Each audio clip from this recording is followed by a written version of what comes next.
You were told the world is fair, that if you followed the rules, stayed kind, stayed patient, life would reward you.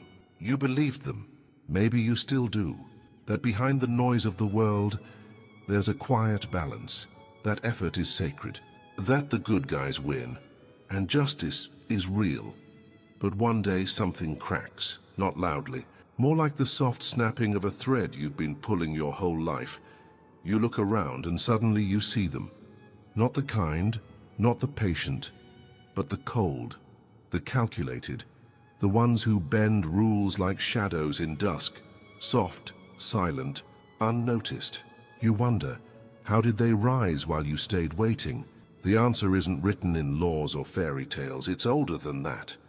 Older than belief. Nietzsche called it the will to power, not evil. Not good, just raw. The primal drive buried beneath centuries of civility. And you begin to understand, morality was never meant to protect you. It was meant to contain you. A leash stitched from stories. Because the game isn't won by playing. It's won by knowing what game you're really in, and still most never wake up. They cling to the comfort of their innocence as the world sharpens its edges around them. So now you're here, half awake, half afraid. Not because the truth is cruel, but because it demands something from you that you're not sure you can give. But you feel it now, don't you? The shift, the quiet knowing, like a mirror you were never supposed to look into. And now, you can't look away. You grew up believing the world made sense, that if you tried hard enough, stayed honest, stayed good, and it would notice you, but at some point, it didn't. You watch people rise, not because they were kind, but because they weren't afraid to cut corners you didn't even know existed. And you started to wonder, was any of it ever real? They called it meritocracy, a beautiful word. A word that promises fairness, like rain promises to fall evenly on every roof. But you've seen how it really works. It's not the most diligent who climb. It's the ones who understand the map and redraw it when no one's watching. The ones who smile with clean hands while someone else is left bleeding behind the curtain.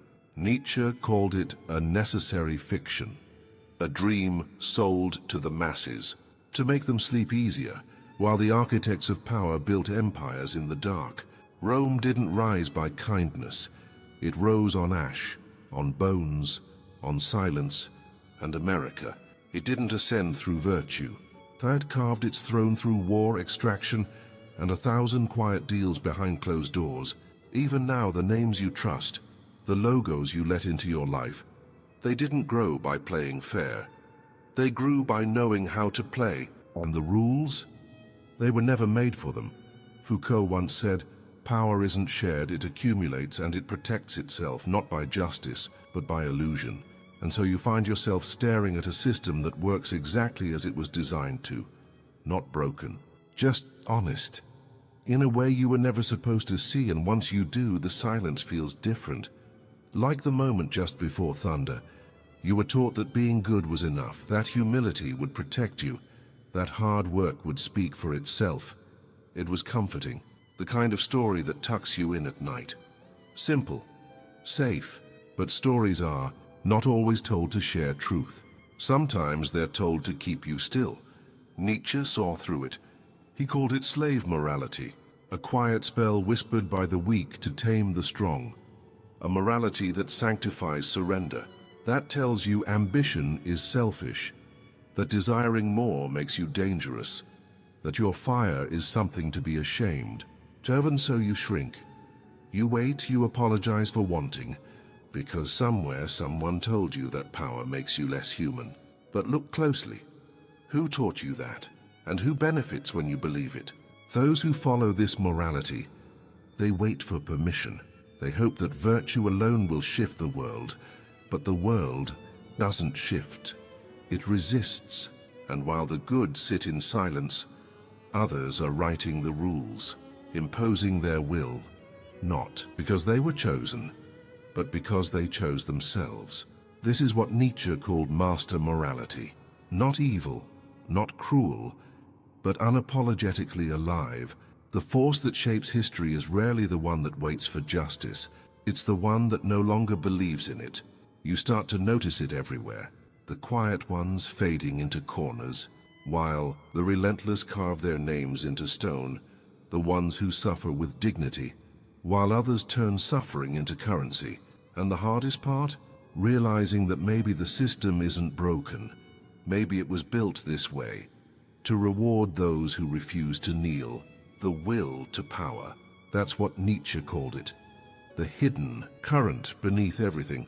Biology, politics, desire, empire. Not the hunger for chaos, but the hunger to shape, to become. And it's in you too. Somewhere, waiting, quiet, for now.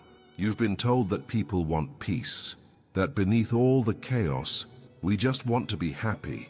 But you've felt it, haven't you? That strange hunger, the quiet throb in your chest that doesn't want calm, but conquest. It doesn't whisper, it pulls, and the truth is, it's always been there. In you, in everyone. Not the desire for harmony, but the drive to be more, to stretch beyond the shell you were born into, to leave a mark that cannot be erased. Nietzsche called it the will to power. Not just a concept, a current, flowing through lions on the hunt, through CEOs dismantling empires, through tyrants cloaked in charm.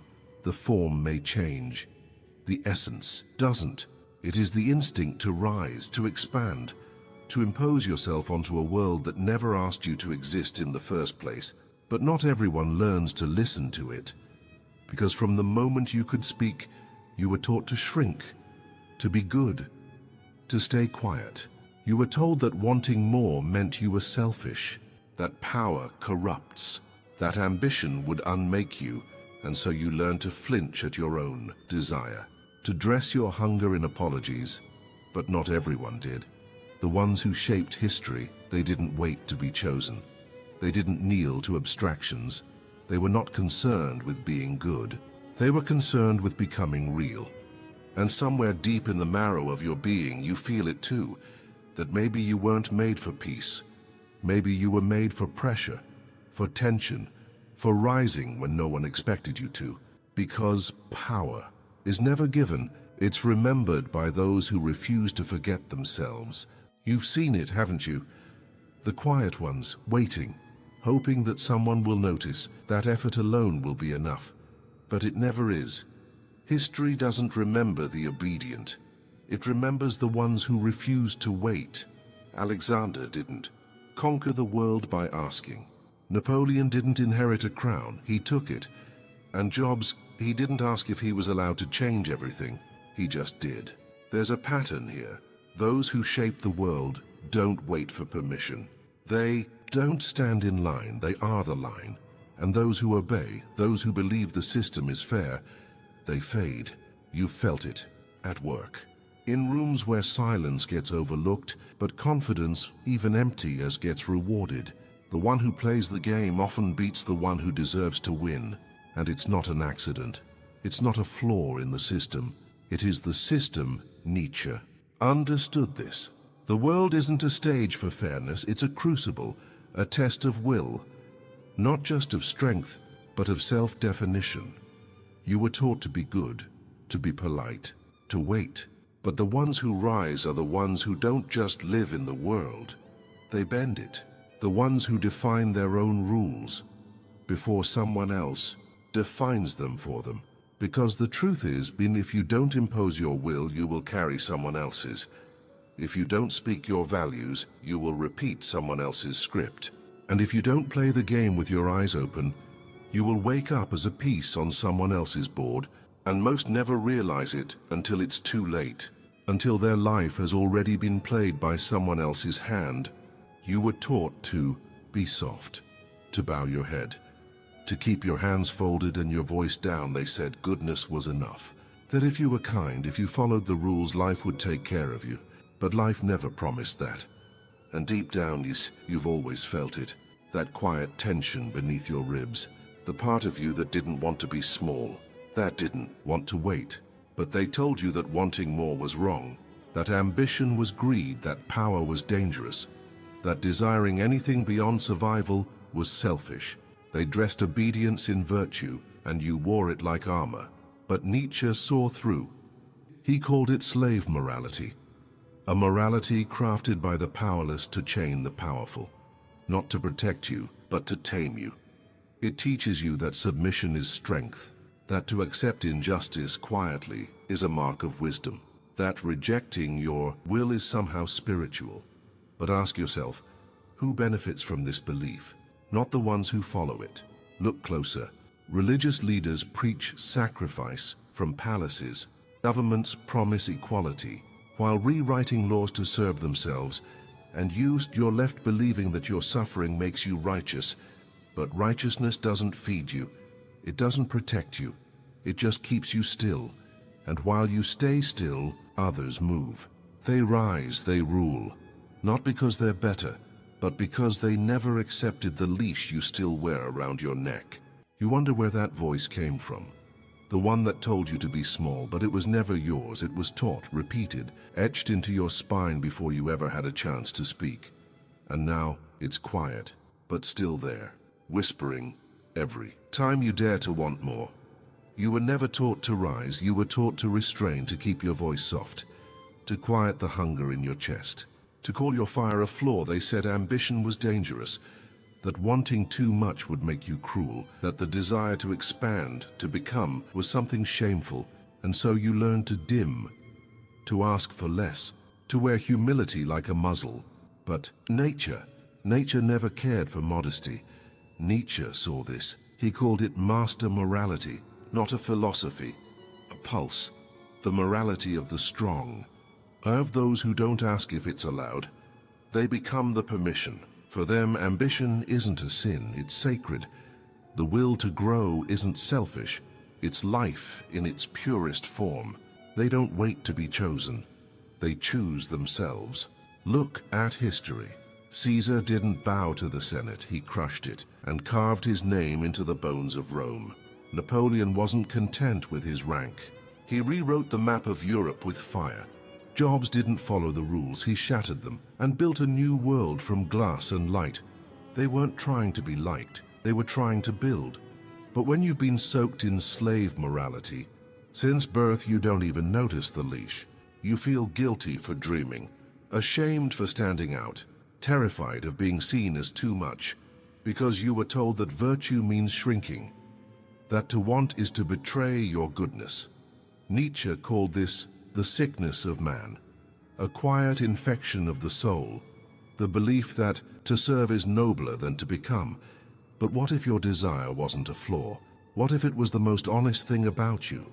And what if the only thing keeping you from power is the war you keep losing against yourself? You think strength is loud, that it roars, that it hits back the moment it's struck, but the loudest ones, they burn out first. Because true power isn't in the reaction. It's in the restraint. You were taught to follow your impulses, to defend your pride, to lash out when you feel cornered. But Nietzsche saw that as weakness. He understood that the ones who shape the world aren't the ones who shout the loudest. They're the ones who wait and listen and strike only when silence can't. Most people confuse chaos for courage. They think strength is in constant resistance, but that's not strength. That's desperation. The strongest men in history, they weren't the most righteous. They weren't even the most brilliant. They were the most aware, the most patient. They watched while others clashed, and moved only when the ground was ready to break. Look at Caesar. He didn't fight every rumor. He didn't waste breath defending his choices. He let his victories speak. He let the myth grow larger than the man, because he knew perception shapes power, and perception is fragile. Those who master it don't respond like everyone else. They don't panic under pressure. They don't mirror fear with fear. They become the mirror, still cold, unmoving. And in that stillness they see what others miss. The weak play checkers with their emotions. The powerful play chess with everyone else's. You've felt it before, the urge to react, to prove you're not the one to mess with. But something in you hesitated, not out of fear, but recognition, a deeper instinct, not to fight back, but to wait. And in that waiting, you felt it, not weakness, but control. Sometimes, the most dangerous thing you can do is speak too soon. You see, power isn't noise. It's silence, held long enough to make others tremble. Caesar didn't rush. He built alliances in the shadows, waited while his enemies scrambled in the light, and when the moment was right, he collapsed them all like a structure built on borrowed time. It wasn't luck, it was timing. In today's world, not much has changed. The CEOs you admire, they're not the ones buried in work. They're the ones who know when to move, and when to let the world burn itself out first. The loudest ones rarely last. The ones who explain, defend, shout, they burn their energy trying to be seen. But the powerful, they're already seen, not because they ask to be, but because their presence says what words can't. That's the mistake most people make. Thinking power comes from performance, from proving. But real power doesn't beg for recognition. It creates tension. It makes others adjust their behavior just by being in the room. And Nietzsche saw it clearly, that mastery begins with the self. The one who governs their emotions can shape the reactions of others. They don't absorb insults. They redirect them. Because frustration is a weapon, but only when it's yours. The calmest one in the room is often the most dangerous. And in the game of power, the one who keeps their breath steady while others suffocate in their own panic wins. But there's something else. Power built on domination alone never lasts, because the same traits that elevate you can become your curse. You rise on strategy and fall on the same blade. Caesar knew how to outthink the Senate. He bent it to his will. But in the end, it wasn't his enemies who killed him. It was those who once called him friend, even Brutus. Because when the ascent is sharp, the fall isn't just likely. It's fated. He called him son. And still, the blade found its way, in not because Caesar was weak, but because he was certain he was untouchable. The ones who seek absolute control often forget what they cannot see. They build empires with fire, then burn themselves inside them. Napoleon didn't lose because he lacked genius. He lost because he couldn't stop. He mistook momentum for immortality, pushed forward when the earth itself was warning him to turn back. Russia wasn't just cold. It was ancient, unforgiving, and unconcerned with the dreams of men who think they're gods. His exile wasn't just political, it was symbolic. A man who once redrew borders dying alone, erased by the very world he tried to reshape. And if you think this is only history, you haven't been paying attention. Modern kings wear suits, hold microphones, smile through teeth sharpened by profit. But the story repeats.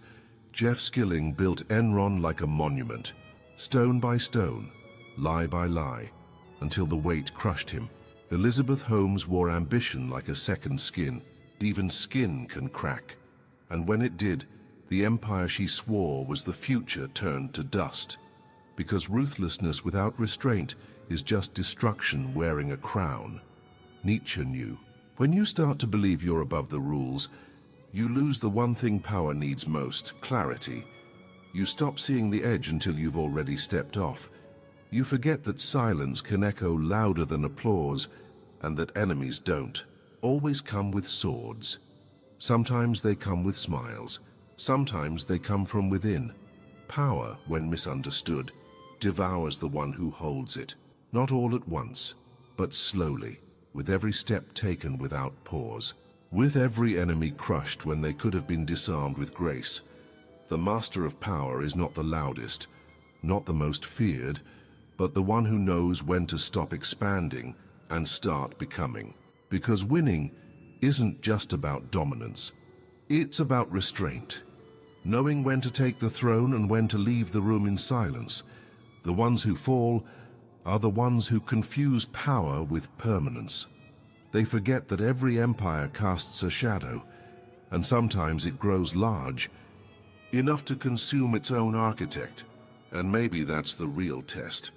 Not whether you can take power, but whether you can carry it without letting it carry you away.